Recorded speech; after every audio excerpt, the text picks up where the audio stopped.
नमस्कार दोस्तों, स्वागत है आप सभी का आपके अपने YouTube चैनल टेक्निकल डिलाइट में। दोस्तों यहां पर हम आज बात करने वाले हैं यूपी SSC IATI अनुदेशक की जो भर्ती है 2504 पद की, उसका 16 अगस्त को जो धरना दिया गया था, तो उससे रिलेटेड यहां पे बात करेंगे कि उस धरने में क्या हुआ था, क्या चीज़ें कही गई थी।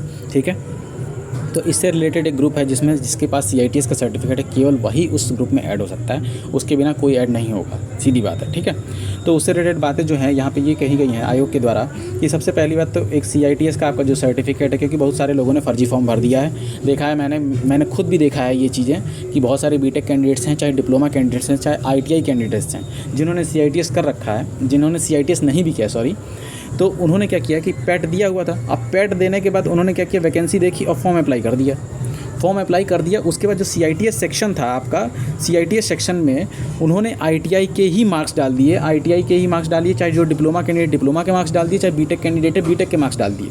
उन्होंने क्यों? क्योंकि उन्होंने फॉर्म को केवल फिल करना था, इस वजह से।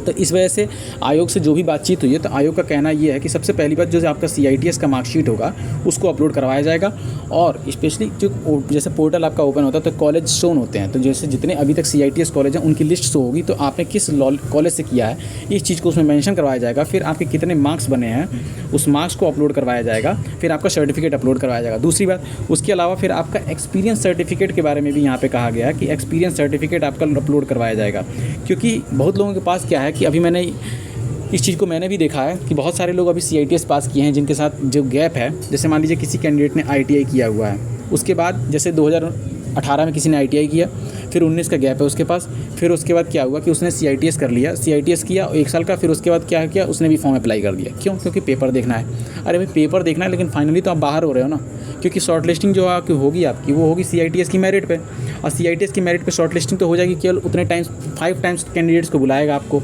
5 टाइम्स कैंडिडेट को बुलाने के बाद इसकी वजह से क्या होगा कि जिन कैंडिडेट्स को सीट मिल सकती थी उनकी भी सीट आप बर्बाद कर दोगे।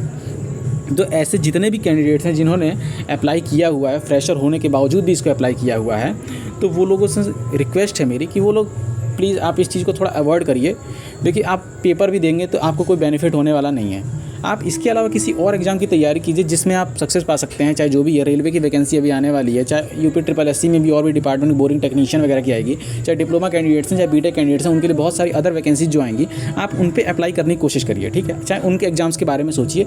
इस एग्जाम्स के बारे में आप सोचेंगे, ये आपका सोचना पॉजिटिव थाट है, आगे फिर वैकेंसी आएगी। इसके अलावा आपका टाइम अगर पूरा हो जाता है तो मैं जहाँ तक जानता हूँ कि बिहार की वैकेंसी जो है, बिहार इंस्ट्रक्टर की वैकेंसी, वो बहुत जल्दी आने वाली है आपकी। उसके बाद झारखंड में भी हो सकता है कि आ ही जाए। तो इन 2 स्टेट्स में आप अप्लाई कर पाएंगे। उसके अलावा आप देख सकते हैं कि अभी आपने हाल ही में देखा होगा महाराष्ट्र की जो वैकेंसी थी, महाराष्ट्र में, तो महाराष्ट्र की जो वैकेंसी है, तो यहाँ पे आपकी वैकेंसी आई हो तो वहाँ पे आप अप्लाई नहीं कर सकते, क्योंकि वहाँ पे लैंग्वेज का चक्कर फंस जाता है। तो इस वजह से तो फाइनली जो डिसीजन लिया है आयोग ने कि बहुत जल्दी पोर्टल आपका ओपन हो जाएगा, तो जिसमें आपका CITS का सर्टिफिकेट अपलोड करवाया जाएगा, उसके अलावा आपका एक्सपीरियंस सर्टिफिकेट अपलोड करवाया जाएगा। ठीक है, तो इसकी वजह से क्या होगा कि यूपी SSC को जितने भी वैलिड कैंडिडेट्स होंगे, जिनके पास CITS होगा, जिनके पास एक्सपीरियंस होगा, वो ही खाली अप्लाई कर भी पाएंगे, और वो भी मतलब शॉर्टलिस्ट हो पाएंगे और वही पेपर दे पाएंगे। तो इसकी वजह से क्या होगा कि जो जेन्युइन कैंडिडेट हैं उनको ये चीज़ें मिल पाएंगी और इस वैकेंसी का फ़ायदा उन्हें मिल पाएगा। ठीक है, तो एक जानकारी थी जो मैं आप सभी के सामने शेयर किया, जो 16 अगस्त को जो धरना हुआ था, जिसमें जो निष्कर्ष निकला है उसके बारे में बताया मैंने आपको इसके बारे में।